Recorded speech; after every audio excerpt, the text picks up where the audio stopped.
Hello, my name is Fred Dodson, and this is the Ask Me Anything session 2019.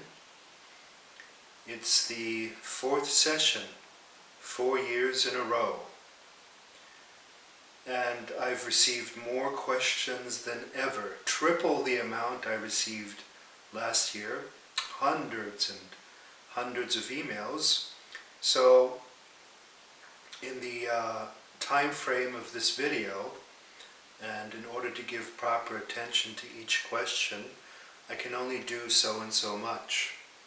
So I've chosen and handpicked among the first questions that came in. First come, first serve. So let's look at the first question. Could you describe how to make an intention simply? That's literally the first question. Yes, I can, but I'm not going to. No, seriously. To make an intention simply is simply to make a decision. That's an intention, okay? So I make the decision that I'm going to start this video, and then I do it. That's what a simple intention is, and that's as simple as it gets. I make the decision that I'm going to feel abundant, and then I go ahead and do it. Thank you. The next question is, how to overcome an addiction, or how to get motivated to overcome an addiction.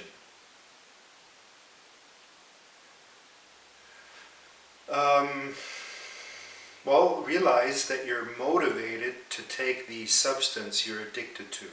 That's what you're motivated to do.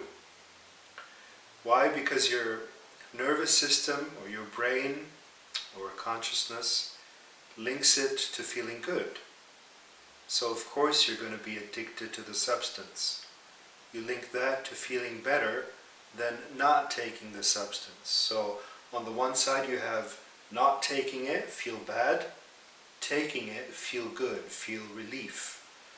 Okay, and as long as that's the case, as long as that's what you feel and believe, nothing's going to change. You're going to stay addicted. So as soon as the bad feeling outweighs the good feeling, you'll be motivated to quit. So if you start falling ill, or the doctor says you only have 3 more months to live, if you don't stop this addiction, you better believe you're going to stop it quickly. Then you're motivated. You have a motive to stop.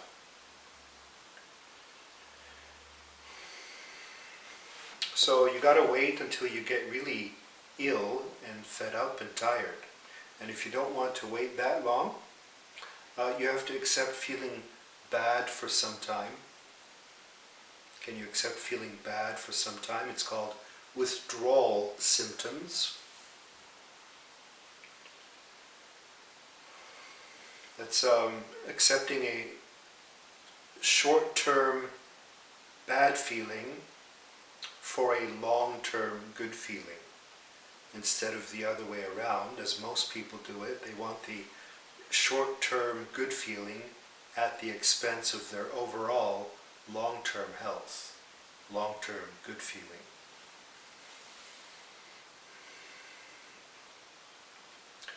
So most people are not willing to feel bad even just a few minutes. That's the problem. They can't stand anything. There's too much resistance, okay? And that's why so many people stay addicted. So many people are addicted to all kinds of things. They just can't stand feeling the slightest discomfort.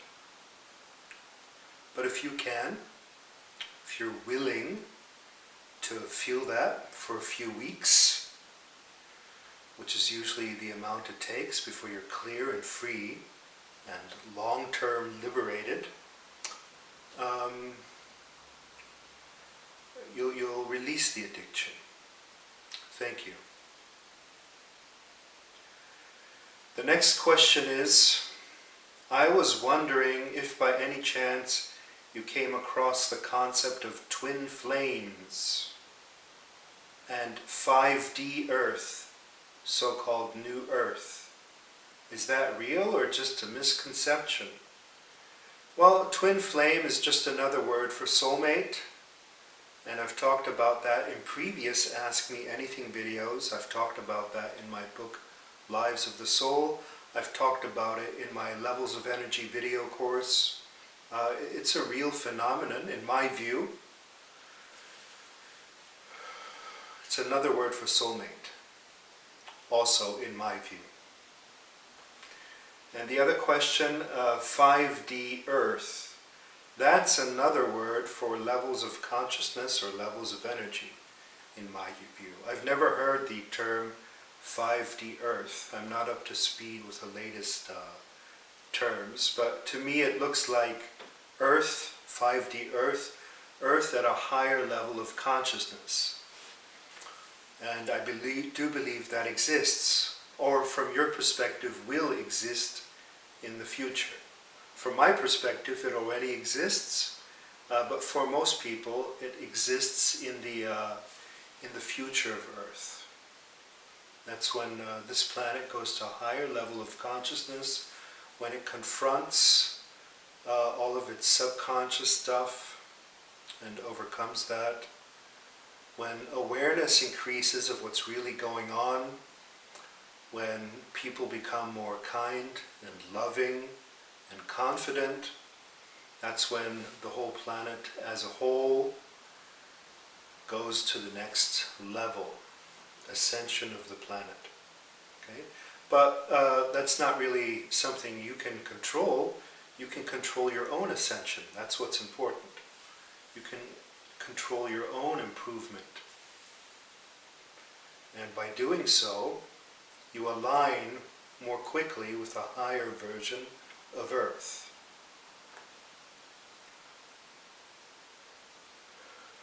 The next question.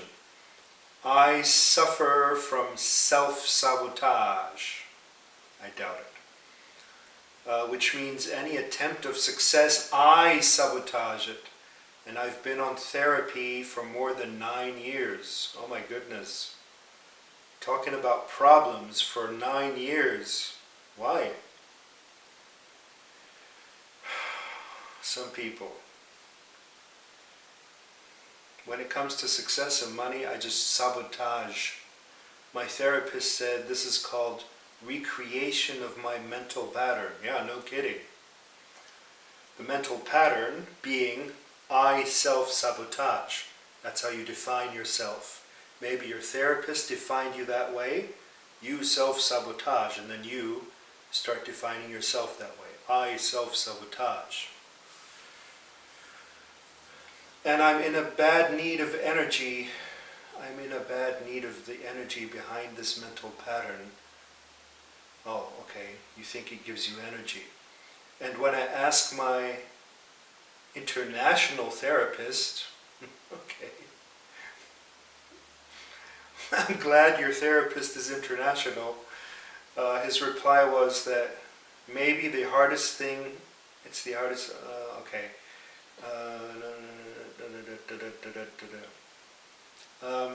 So this question implies that there's someone else making decisions for you. Or that you're a victim, or that you actually sabotage yourself. Do you really believe you hate yourself so much that you sabotage yourself? In my view, with all due respect, in my view, you don't sabotage yourself consciously. Okay, you don't consciously try to make life difficult for yourself. You simply make choices. Okay, you make choices. Some of these choices you like, and some of them you don't like. Some of these choices you make consciously, and some of them you make unconsciously. So the whole mental construct is nonsense. in my view, and can be dropped in an instant. And if you think it can't be dropped in an instant, that's just another mental construct that can be dropped. Okay? Learn how to drop thoughts, release thoughts. If you go to my website, realitycreation.org, Reality Creation Illustrations, click on Illustrations, you find all of my illustrations, and scroll all the way down on that illustrations page until you find a picture called How to Drop Thoughts. It's one of the best illustrations I've ever made. Okay? These thoughts need to be dropped and released as they come up. They're not serving you. If you keep going around saying, I self-sabotage, it doesn't mean anything, really. What does that mean, I self-sabotage? There's something you want, okay, you can choose to go get it. There's something you don't want, you can choose to stop focusing on it. All these mental constructs don't mean much. They're just thoughts. Okay? So,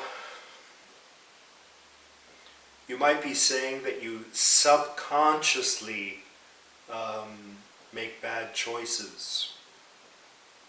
Well, after 9 years of therapy, I would think that you're consciously aware of the unconscious choices you used to make, and then you're also aware that you don't have to repeat them. Okay, just because you made those choices in the past does not mean you have to make them today. You can define what choices you'd like to make instead, and then practice making those new choices. Thank you.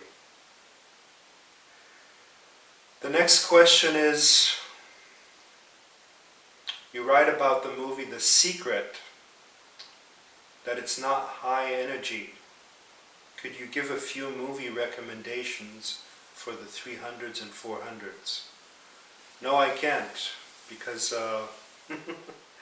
Earth's level is just not that high that the movies were that awesome. Such movies have yet to be made. I mean, there's plenty of movies in that range, okay, and there's some very, very high, which I've already written about, but it's not, none of it is that awesome, that amazing. You'd be better served finding good books. Thank you.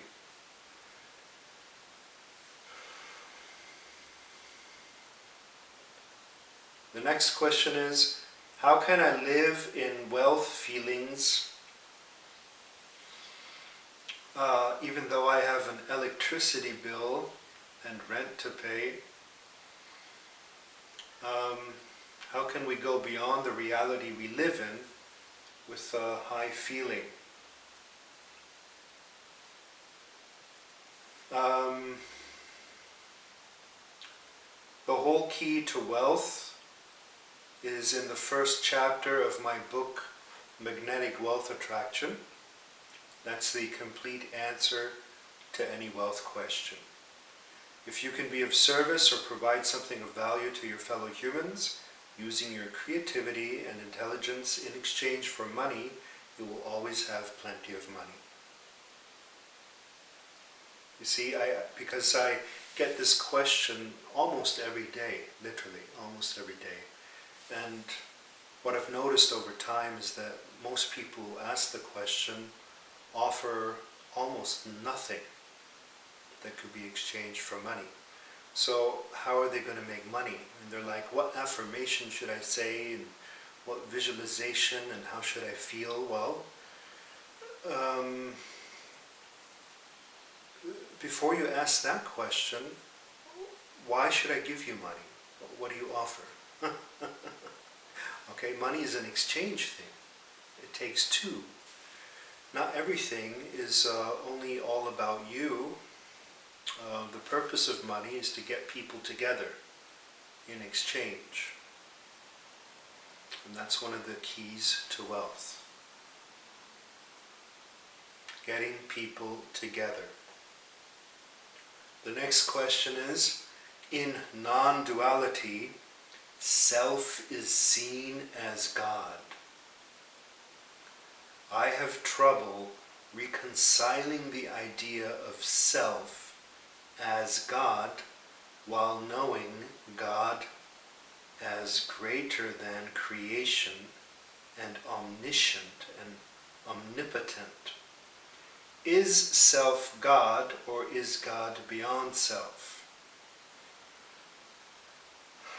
In my view, God is both transcendent and immanent. It's not an either-or thing. God exists as source of all things, and a spark of God exists within us and within all living things. It's only a contradiction to the mind that sees it either as this or that. Okay? The presence of the highest source is everywhere, infinite. If it's omniscient and omnipotent, it's also omnipresent. You see?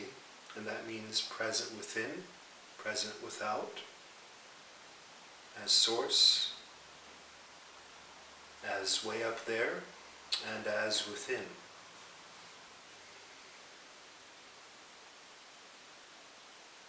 So it's no contradiction really.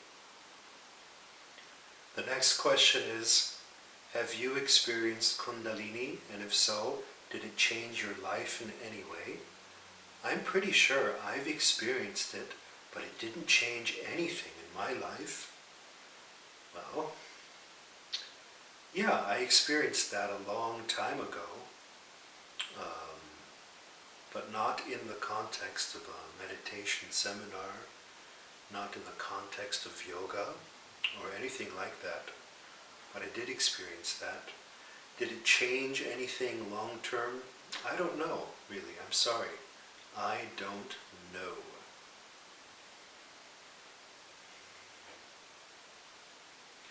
Next question. Is it necessary to imagine goals every day until they become reality? You don't imagine them so that they become reality. You see them because they are already reality. Okay? You need to correct your thinking. It's a very subtle distinction.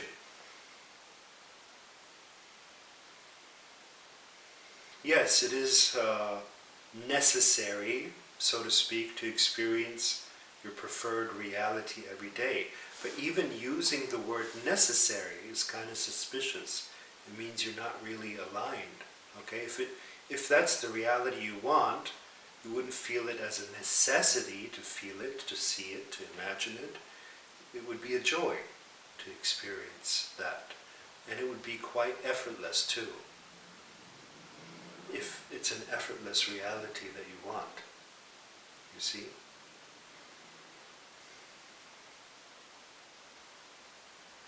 It's like,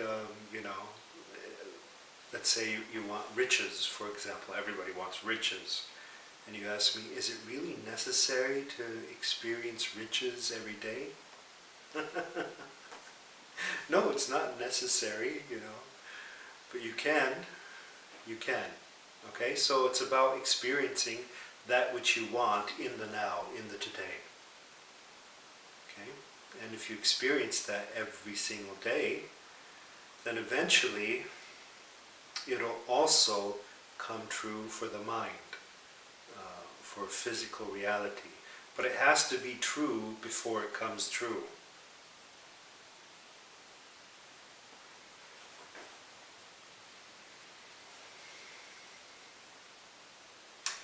Is that to say you need to have effort every day? No. But you do need to experience something in order to experience it. Okay?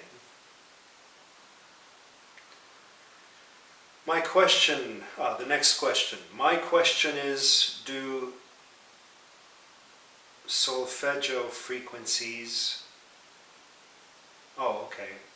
do what they are claimed to do, such as DNA repair, clearing negative energy, etc.? If yes, how can I best use them? Well, I don't know. I really don't know. You have to go and see how you feel after listening to that kind of music. Okay? My personal feeling is that I think the intention behind the making of the music is more important than which frequencies are used. Okay? But I'm not sure. I might be wrong about that. Okay? Now, as for all these promises, DNA repair, who says your DNA is broken in the first place? I don't know.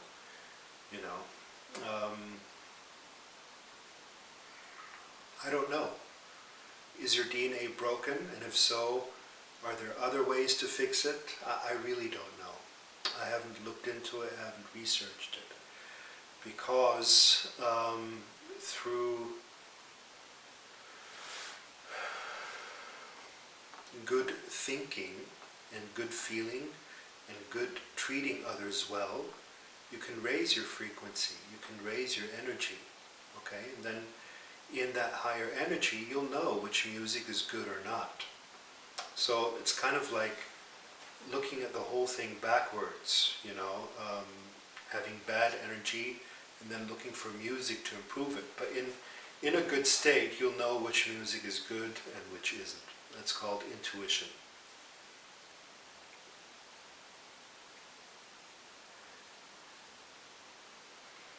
Next question.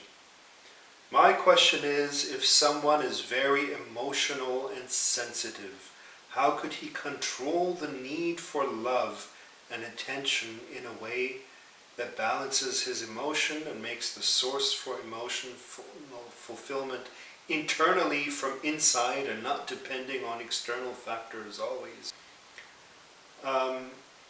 Let go of defining yourself as emotional and sensitive. That's the first step. If you define yourself as emotional and sensitive and in need, that's the way you're going to be. Your self-definitions are the most powerful beliefs you have. And you have to examine and exchange your self-definitions, in my view. And then also let go of needing approval. It's a big stopper for many people, needing attention, needing approval. I have a video called Let Go of Needing Approval. You might want to check that out. It's for free on my YouTube page. Next question. My question is, in terms of attracting a soulmate, I'd like to hear your opinion. Is it to focus on a particular person or particular qualities? Because I'm in a relationship and can't imagine being with someone else. Well, if you can't imagine being with someone else, why do you care about soulmates? That means you want to be with that person. So the topic of soulmates is irrelevant, right? I believe they exist, but maybe that is your soulmate. And even if it isn't, if you're happy with that person, why do you think about soulmates? Next question. I wonder why so many people spend time reading spiritual and self-development books, but they don't practice or apply the techniques. Who cares?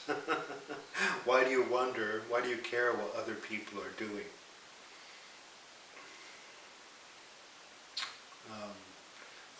Then you ask how to overcome this habit and make those practices part of their life.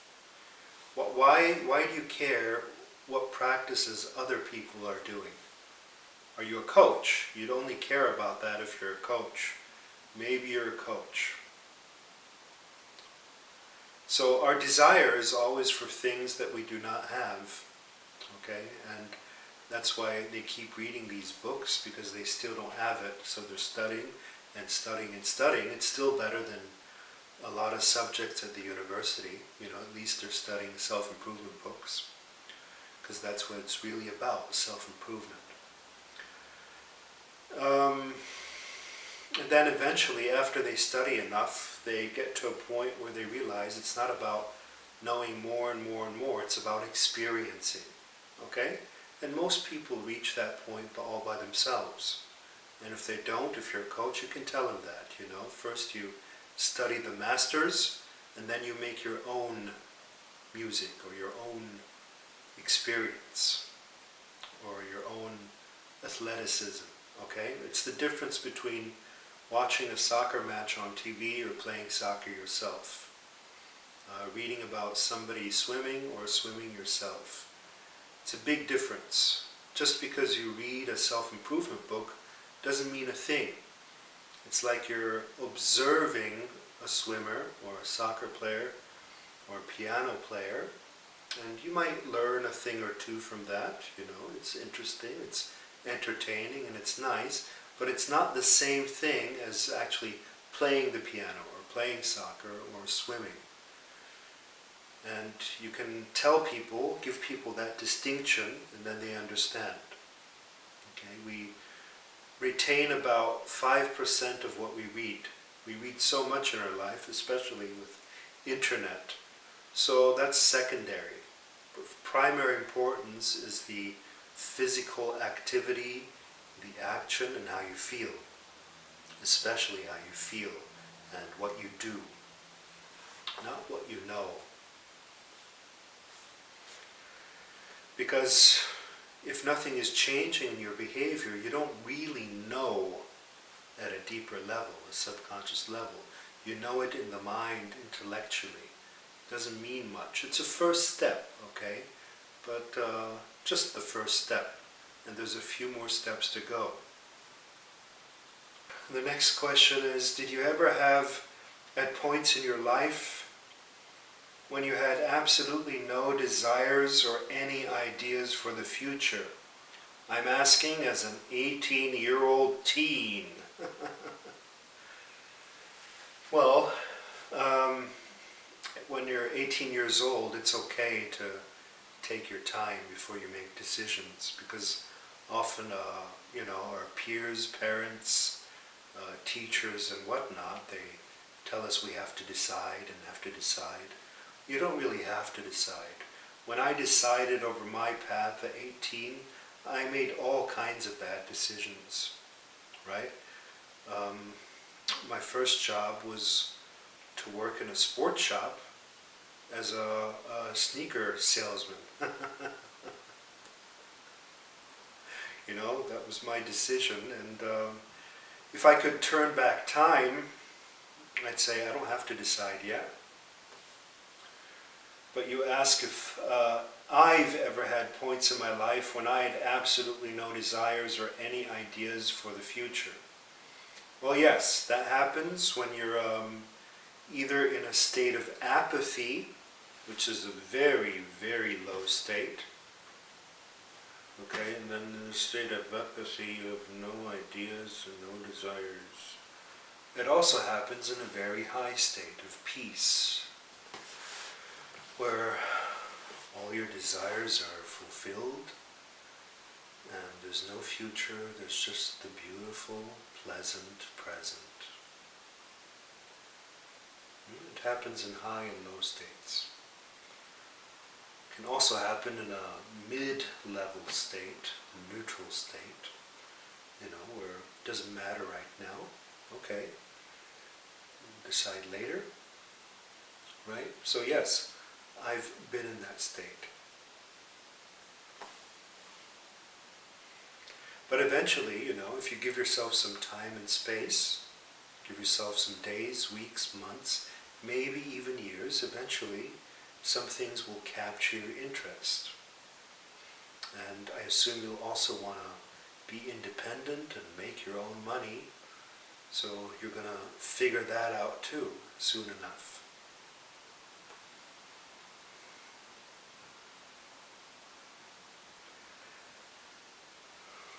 The next question. My question is on acting. What do you think are the key elements of convincingly changing persona or tapping into another energy field while acting? Be it acting like in a pen and paper role-playing game, or theater acting where one wants to really enthrall people. Well, my entire book, Parallel Universes of Self, is just that, isn't it? All acting is memory and imagination, and all reality creation is also memory and imagination. It's attention to a certain image or memory that's associated with a certain emotion in order to get into a certain emotion. That's all it is. That's all it is, okay? So if I wanted to cry right now, I'd actually have to take the time and close my eyes and imagine the saddest thing I can imagine.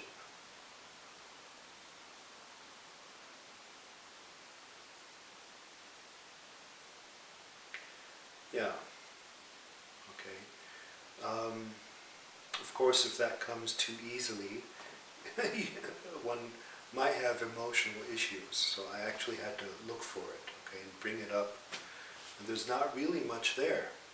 There's not much there at all. So if I had to act that, it might take some effort for me, some effort to get into it, because there's not much there. That's why people with emotional issues often have an easier time on set acting.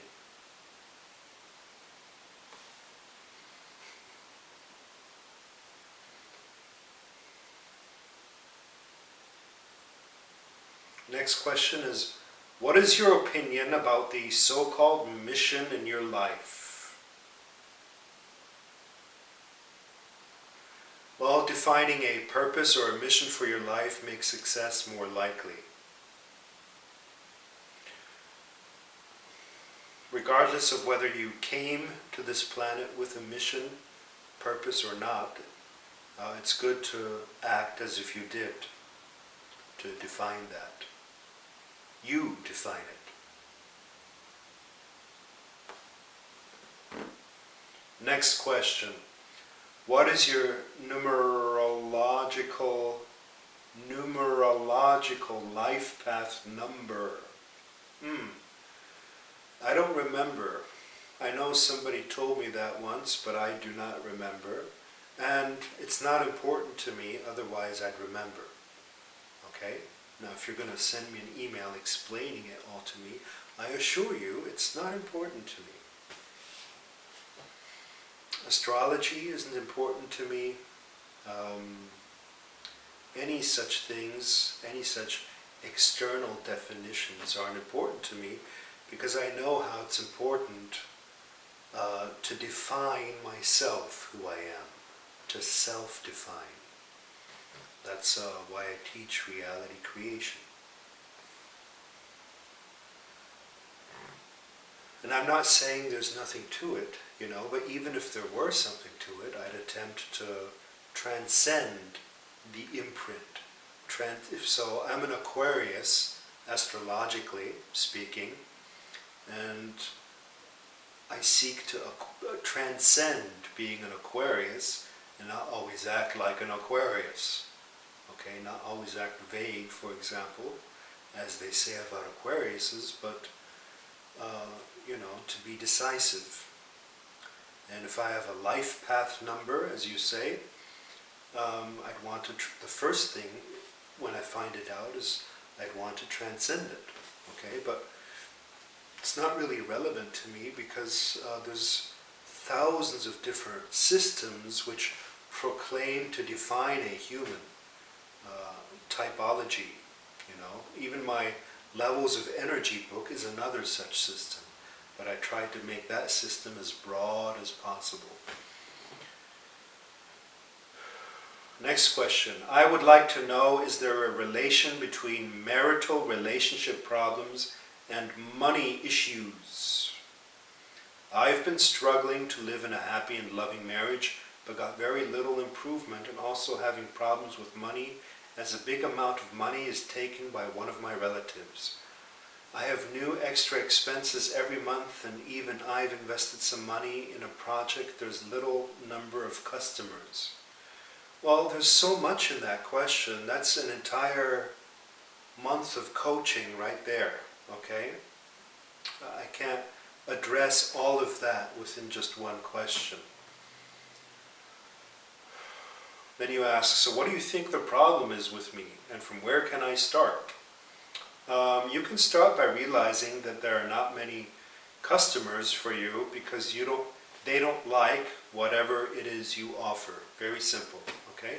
Number one. Number two,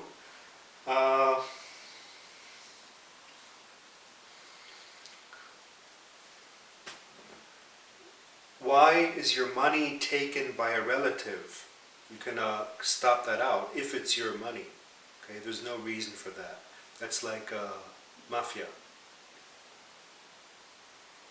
Number three, I've been struggling to live in a happy and loving marriage.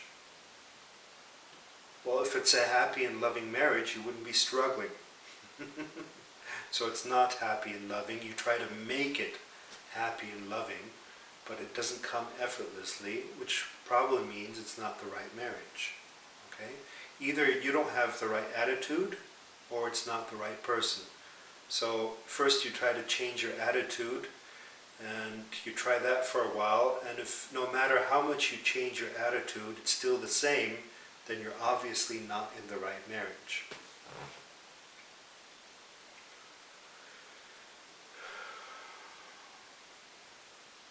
And yes, if one area of your life is not going well, it often contaminates other areas if you allow it to.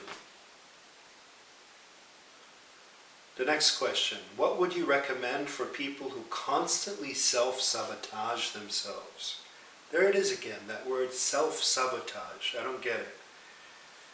They have all the information and resources necessary for what they would like to do, but still always somehow end up not following through. It's odd way of phrasing it. Where do people get this idea that you actually sabotage yourself? You choose and decide to sabotage yourself, so to speak, okay? You choose and decide not to follow through. Let's keep it simple. Can you confess that that's your choice? And when you're doing it, can you be aware of that and say, okay, now I'm choosing to do this. And, confess. Can you admit that? I think that would be a good first step. And then once you can confess that, and perhaps even intentionally do it, you can ask yourself, well, what would I like to do instead? And then try that. Decide that and try that. What's the big deal? Seriously. I do hear this a lot, not only from you, I hear it a lot. I self-sabotage myself. It doesn't even make any sense to me in my world, you see. The statement itself does not make sense, literally. I think it's from psychology, some kind of heady term from psychology, You do self-sabotage. Nobody consciously sabotages themselves, and not even subconsciously, because your subconscious is trying to help you. Okay, and if you see that these choices you make is an attempt to help, you call it differently. You call it subconscious choices and conscious choices. And you want to become aware of your subconscious choices, and then make new conscious choices. And that is called reality creation. The next question is, what is your opinion about intercession of a prophet or any avatar or good person to ease our grief or solve problems?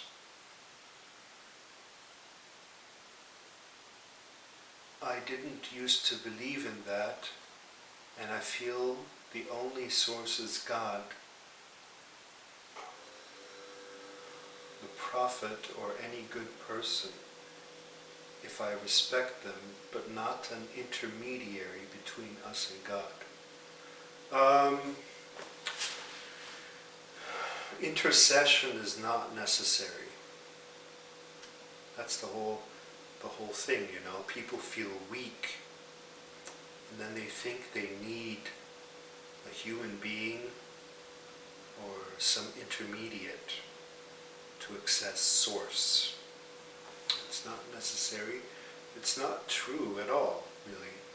And it might be helpful for them if they feel unworthy. You know, a lot of people feel unworthy, but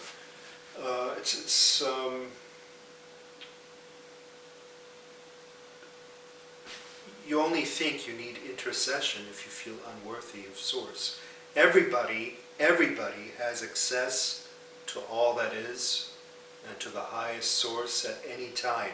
Right now. Everybody. At any time. And that's what I teach. Check out my book, Parallel Universes of Self. It's all in there. It's in every single book I write. You have access. Okay, the next question is, I'm a teacher. Each semester I lose my voice once. Each semester you lose your voice once? Just once? For days or weeks or more. I feel bad because I have to talk with my kids and my students, but my feeling is I just want to go to an island alone and be in silence. LOL. The main question, how can I avoid this happening again? Well, if you lose your voice, it's a message for less talking and more listening, right? Less talking as a teacher and more listening. So you're talking way, way, way too much. You want to get into listening and realize that you can teach more just by your presence.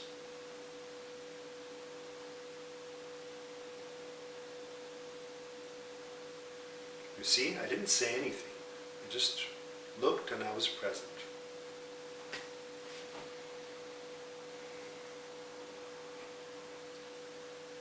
Next, I've observed that every time something works out very well, something negative happens shortly afterwards, almost as if to compensate for the good before. I do not think that this is my own bad conscience that attracts these events. It feels more like the tides that after the flood, low tide must come again. Okay, your message goes on and on and on with more of the same. My response to that is no, no, no. This is your belief, and it's shared by many, many people, and it's wrong. It's not a good belief. It's not a true belief. I don't experience that.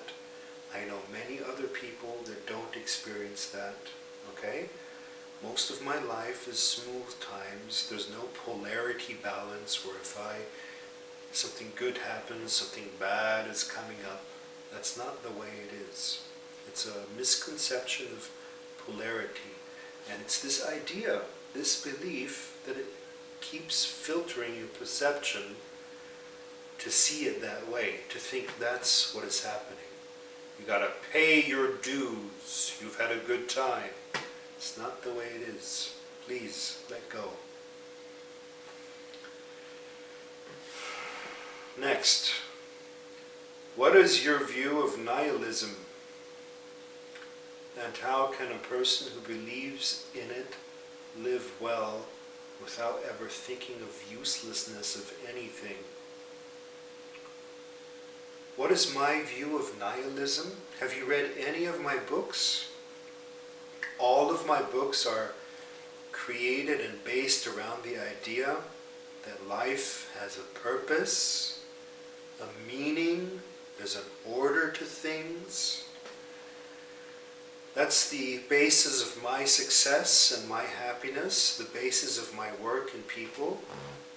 And if that weren't the basis, or if I believed in nihilism, none of this would have come true. None of it. I'd be surfing all day at the beach, frankly, because what's the point, okay? And I do surf all day at the beach sometimes, but not all the time. So I'm a nihilist once a month maybe.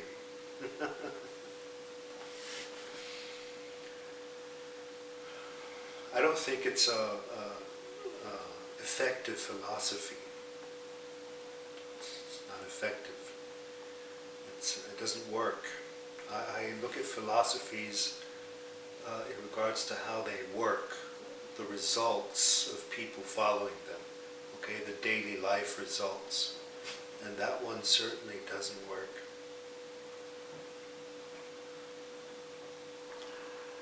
Next question. How can an ex-believer escape and pass through to the next level of consciousness and even meditate while he doesn't believe that there's a soul or someone up there? Well, if you don't believe that, why would you want to escape? What's the point? It's pointless. Look, atheism is nothing more than a reaction to the stupidity of some factions of religion. Okay, so on the one side you have distorted religion gone really, really bad and insane, okay, totally insane. And then atheism is a reaction to that.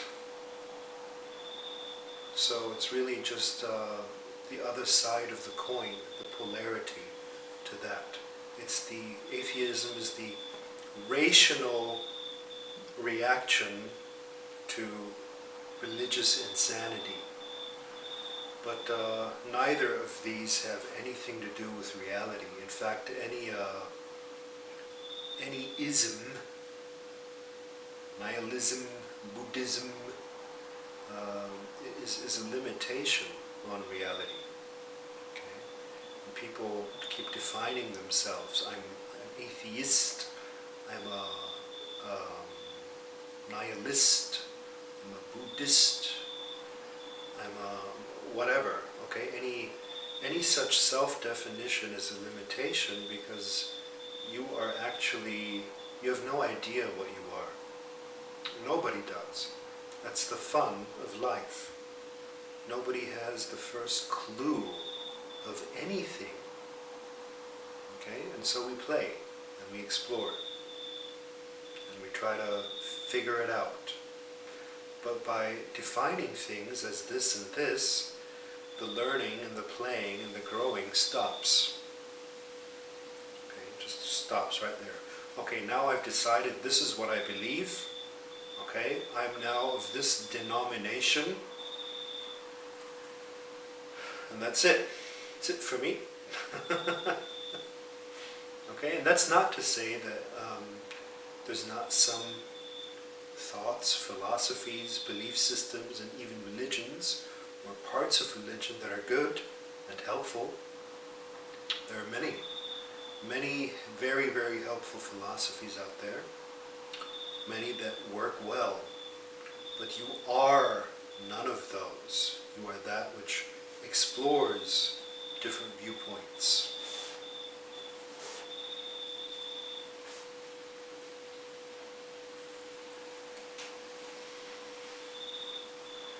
Next question. I am an empath and would love your insights on the topic.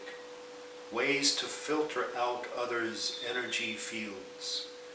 And any suggestions, opinions on the topic would be so very much appreciated. Well, the question implies that you have to be an empath all the time. That's your self-definition. And the way we define ourselves determines what we experience as reality. And it also implies that you must be affected by negative energy, okay? But you don't have to.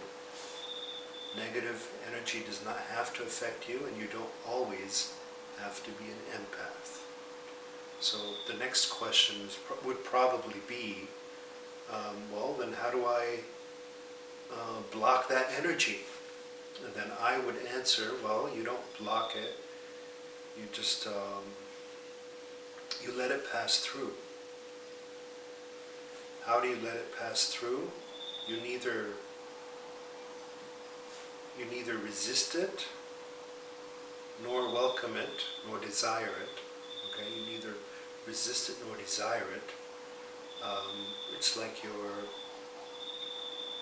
opinionless on it. It's a state, the opinionless state. I think that'll help you. So in such instances, I take on that state, okay? If I'm among extreme negativity, for example, I take on the opinionless state.